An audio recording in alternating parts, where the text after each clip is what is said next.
ओम श्री परमात्मने नमः। यथार्थ गीता अध्याय 10। अर्जुन उवाच। अर्जुन कह रहे हैं भगवान कृष्ण से, श्लोक 12 और 13।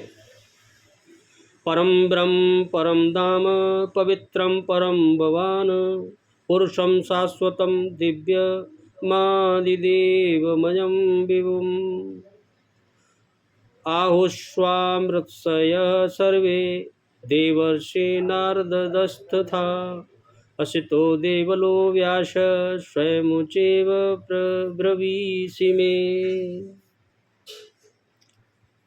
अर्जुन बोले, हे प्रभु, हे गोविंद, आप परम ब्रह्म, परम धाम और परम पवित्र हैं, क्योंकि आपको सब ऋषिगण, सनातन दिव्य पुरुष एवं देवों का भी आदि देव, अजन्मा और सर्वव्यापी कहते हैं। सभी ऋषिगण वैसे ही देवर्षि नारद तथा असित और देवल ऋषि तथा महर्षि व्यास भी कहते हैं, और स्वयं आप भी मेरे प्रति यही कह रहे हैं कि आप ही ब्रह्म, परम धाम और परम पवित्र हैं। भगवान से अर्जुन बोले, भगवान आप परम ब्रह्म, परम धाम तथा परम पवित्र हैं, क्योंकि आपको सभी ऋषिगण, सनातन दिव्य पुरुष, देवों का भी आदिदेव, अजन्मा और सर्वव्यापी कहते हैं। परम पुरुष परम पुरुष परम धाम का ही पर्याय दिव्य पुरुष, अजन्मा आदि शब्द है। तो देवर्षि नारद, असित, देवल, व्यास तथा स्वयं आप भी मुझसे वही कहते हैं। अर्थात पहले भूतकालीन महर्षि कहते हैं, यानी पहले जो ऋषि थे उनने भी यही कहा। अब वर्तमान में जिनकी संगत उपलब्ध है, बोले अर्जुन, जैसे हमारे नारद जी हैं, देवल हैं, असित हैं और व्यास जी हैं, उनका नाम लिया। जो अर्जुन के समकालीन थे, सत्पुरुषों की संगति अर्जुन को प्राप्त थी। आप भी वही कहते हैं। भगवान से बोले, जो मैं रोज सुनता हूँ संतों से, वही आप कह रहे हैं भगवान।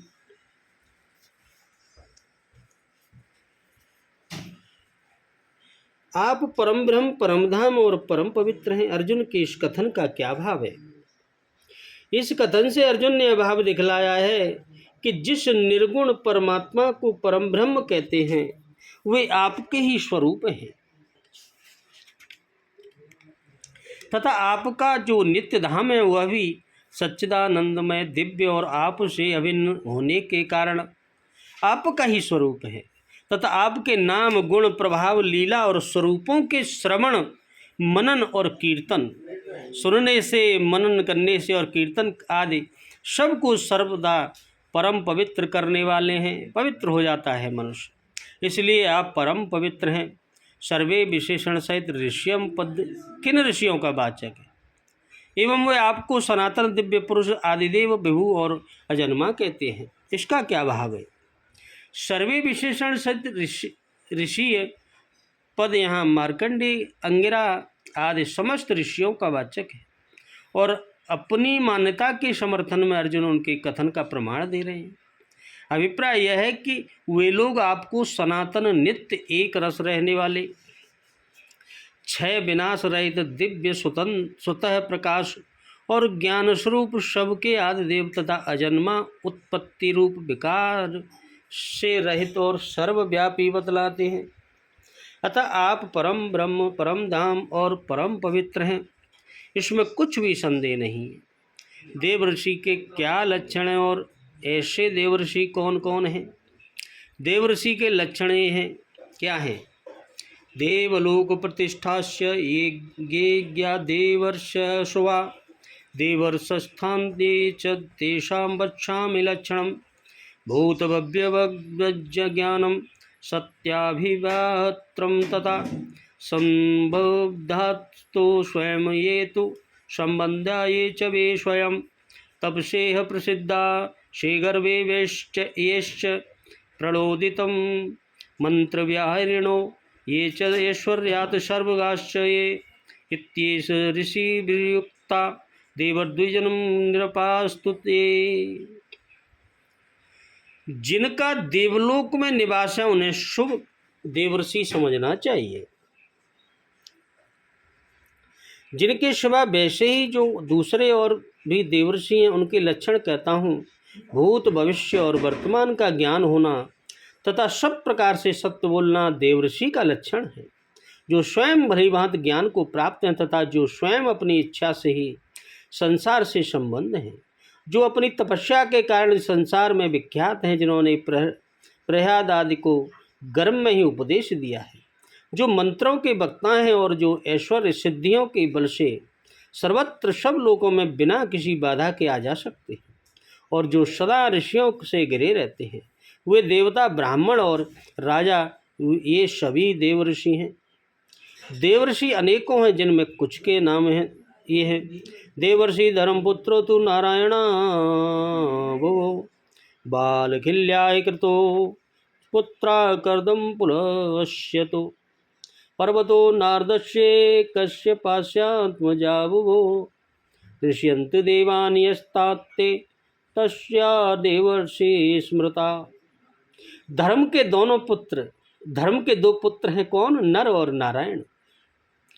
क्रतु के पुत्र बालखिल्य ऋषि, पुलह के पुत्र कर्दम पर्वत और नारद, तथा कश्यप के दोनों ब्रह्मवादी पुत्र असित और वत्सर। ये चूंकि देवताओं को अधीन रख सकते हैं इसलिए इन्हें देवर्षि कहते हैं। देवर्षि नारद, आसित, देवल और व्यास कौन है? अर्जुन ने खास तौर से इन्हीं के नाम क्यों गिनाए और उन्होंने भगवान श्री कृष्ण की महामहिमा क्या कहा था? देवर्षि नारद, असित, देवल और व्यास ये चारों ही भगवान के यथार्थ तत्व से जानने वाले हैं। उनके महान प्रेमी भक्त और परम ज्ञानी महर्षि हैं। ये अपने काल के बहुत ही सम्मान तथा महान सत्यवादी महापुरुष माने जाते हैं। इसी से इनके नाम खास तौर पर गिनाए गए हैं और भगवान महिमा तो ये नित्य ही गाया करते हैं, जिनका इनके जीवन का प्रधान कार्य है भगवान की महिमा का ही विस्तार करना। महाभारत में भी इसके तथा अन्य अन्य ऋषि महर्षियों के भगवान की महिमा गाने के कई प्रसंग आए हैं। भगवान श्री कृष्ण संबंध में किस ऋषि ने क्या कहा था इसका संक्षेप में भीष्म परम में पितामह भीष्म ने वर्णन किया है। आप स्वयं भी मुझसे कह रहे हैं, इस कथन का क्या अभिप्राय है? इस कथन से अर्जुन ने यह भाव दिखलाते हैं कि केवल उपर्युक्त ऋषि लोग ही कहते हैं, यह बात नहीं। स्वयं आप भी मुझसे अपने अतुलनीय प्रभाव की बातें इस समय भी कह रहे हैं और मैं जो आपको साक्षात परमेश्वर समझता हूँ यह ठीक ही समझता हूँ। आप हैं ही प्रभु। बड़ी बात कही। इधर वायु पुराण में है, ऋषि तेषु गतो धातु श्रुतो सत्य तपस्यथ एतत् संन्यस्तं यस्मिन् ब्राह्मण ऋषि स्मृत गत्यर्थाद्रत्सदेतार्तो नर्मनिर्वृत्तारादित यस्मादेत स्वयंभूतस्य ऋषिता स्मृता।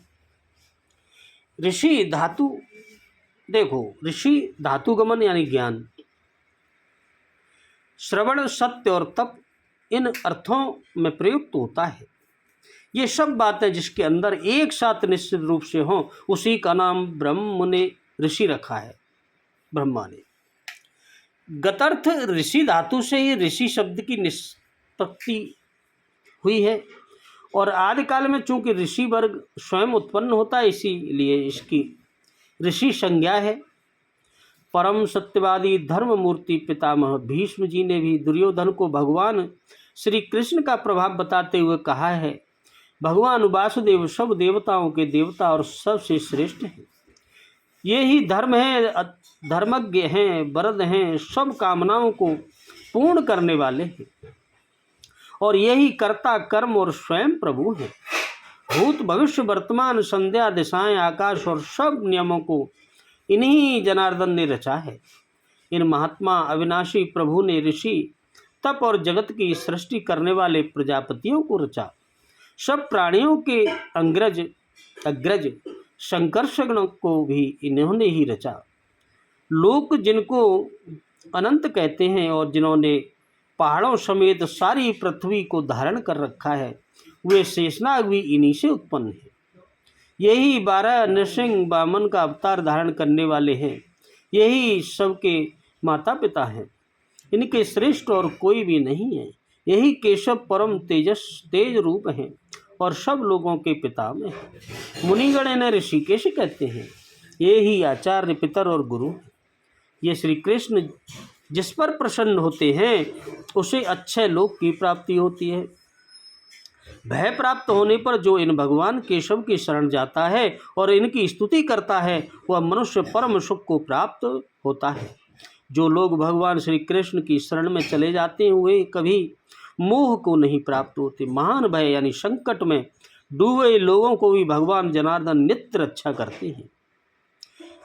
भीष्म पितामह महाभीष्म परम में कहा है, ये च कृष्ण प्रबद्धन्ते तेन मोहन्ति मानव भयमति मग्नाश्च पाति नित्य जनार्दन। नारद कई हुए हैं परंतु ये देवर्षि नारद एक ही हैं। इनको भगवान मन कहा गया है। जो मन है आपका वही नारद है। ये परम तत्व, परम प्रेमी और ऊर्ध्वरेता ब्रह्मचारी है। भक्ति के तो ये प्रधान आचार्य है। संसार पर इनका अमित उपकार है। प्रहलाद, ध्रुव, अम्बरीश आदि महान भक्तों को इन्होंने भक्ति मार्ग में प्रवृत्त किया और श्रीमद् भगवत तथा वाल्मीकि रामायण जैसे 2 अनूठे ग्रंथ भी संसार को इन्हीं की कृपा से प्राप्त हुए। सुखदेव जैसे महान ज्ञानी को भी इन्होंने ही उपदेश दिया। ये पूर्व जन्म में दासी पुत्र थे। इनकी माता महर्षियों के जूठे बर्तन मांजा करती थी। जब ये 5 ही वर्ष के थे इनकी माता की अकस्मात मृत्यु हो गई। तब ये सब प्रकार से सांसारिक बंधनों से मुक्त होकर जंगल की ओर निकल पड़े। वहाँ जाकर एक वृक्ष के नीचे बैठकर भगवान के स्वरूप का ध्यान करने लगे। ध्यान करते करते इनकी वृत्तियाँ एकाग्र हो गईं और इनके हृदय में भगवान प्रकट हो गए। परंतु थोड़ी देर के लिए इन्होंने अपने मनमोहन रूप की झलक दिखाकर भगवान तुरंत अंतर्ध्यान हो गए। अब तो ये बहुत छटपटाए और मन को पुनः स्थिर करके भगवान का ध्यान करने लगे, किंतु भगवान का वह रूप उन्हें फिर नहीं दिख पड़ा। इतने में ही आकाशवाणी हुई, हे दासी पुत्र, इस जन्म में फिर तुम्हें मेरा दर्शन न होगा। इस शरीर को त्याग कर मेरे पार्षद रूप में तुम मुझे पुनः प्राप्त करोगे। भगवान के इस वाक्य को सुनकर इन्हें बड़ी सांत्वना हुई और ये मृत्यु की बाट जोहते हुए निसंदेह होकर पृथ्वी पर विचरने लगे। समय आने पर इन्होंने अपने 5 भौतिक शरीर को त्याग दिया। कल्प के अंत में भगवान के प्राणों में प्रविष्ट हो गए और फिर दूसरे कल्प में दिव्य विग्रह धारण ब्रह्मा जी के मानस पुत्र के रूप में पुनः अवतीर्ण हुए और तब से ये अखंड ब्रह्मचर्य व्रत को धारण वीणा बजाते हुए भगवान के गुणों को गाते रहते हैं। यह श्रीमद् भगवत कथा में है। महाभारत सभा पर्व के 5वें अध्याय में कहा है, देवर्षि नारद वेद और उपनिषदों के मर्मज्ञ, देवगणों से पूजित, इतिहास पुराणों के विशेषज्ञ, अतीत कल्पों की बातों को जानने वाले, न्याय और धर्म के तत्व तत्वज्ञ, शिक्षा, कल्प, व्याकरण, आयुर्वेद के जानने वाले मैं श्रेष्ठ परम विद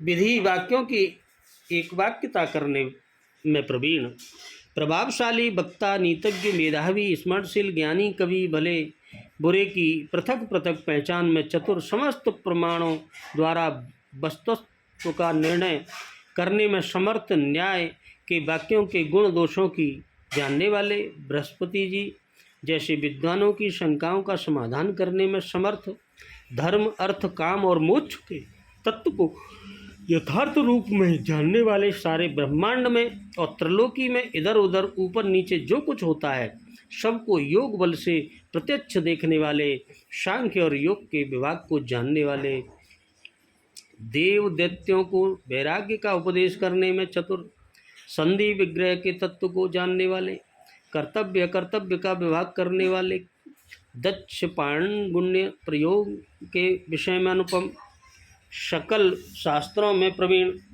युद्ध विद्या में निपुण, संगीत विशारद और भगवान के भक्त, विद्या और गुणों के भंडार, सदाचार के आधार, सबके हितकारी और सर्वत्र गति वाले हैं।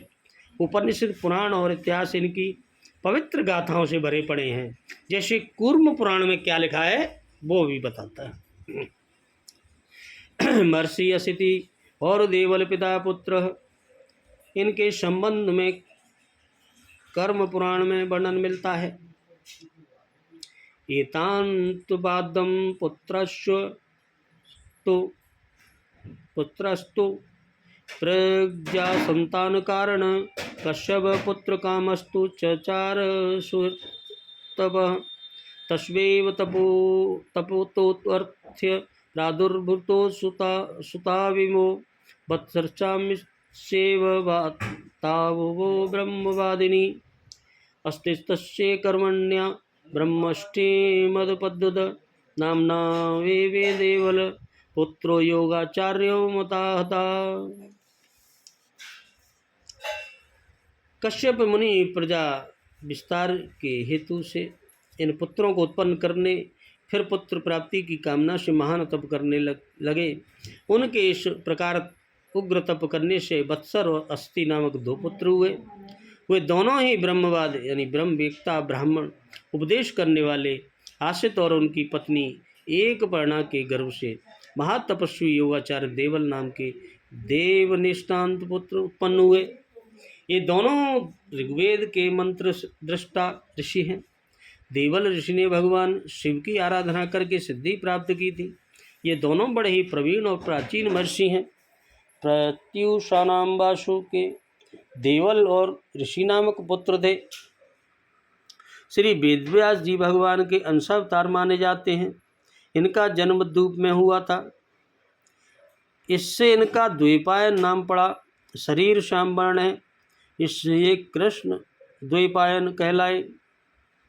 और वेदों के विभाग करने से लोग इन्हें वेदव्यास कहने लगे।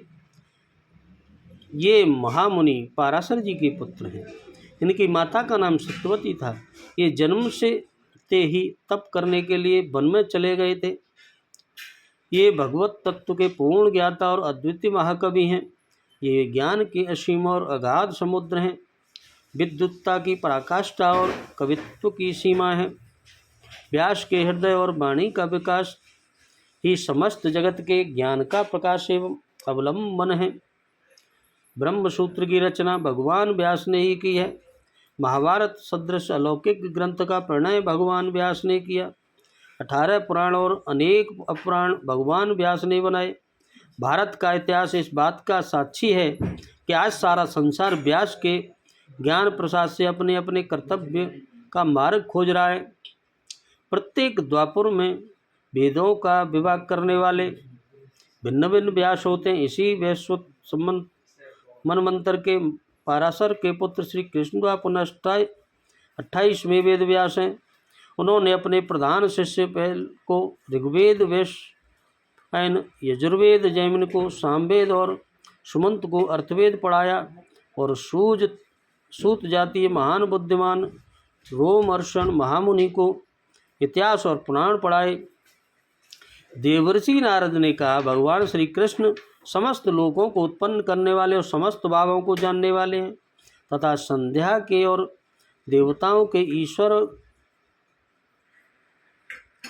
के भी ईश्वर है भगवान।